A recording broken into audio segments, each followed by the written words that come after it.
A matter of urgency, He Take Kōhukihuki, examines the process for removing pēpi from their parents by Oranga Tamariki, the Ministry for Children. The Chief Ombudsman's investigators visited 9 ministry sites and conducted multiple interviews with people inside and outside the ministry. This is probably one of the most significant reports that I've produced during my term as the Chief Ombudsman.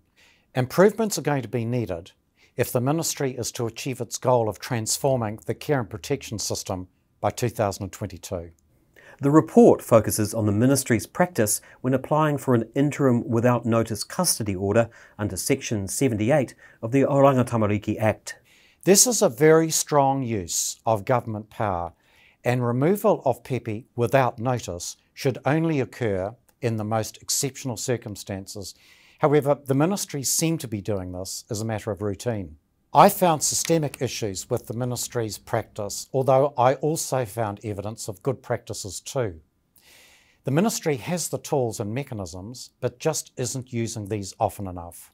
The Chief Ombudsman examined 74 case files of pēpi who were subject to a Section 78 order between 2017 and 2019. He found that in nearly 80% of cases, the ministry knew about the mother's pregnancy more than 60 days before pēpi's birth. The ministry usually had months to work with whānau and professionals to find the best, safest place for pēpi.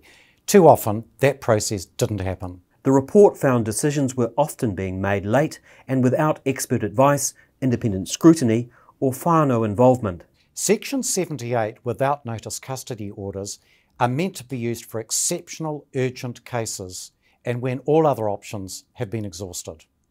I found the urgency often resulted from the ministry's lack of capacity to follow through in an effective and timely fashion.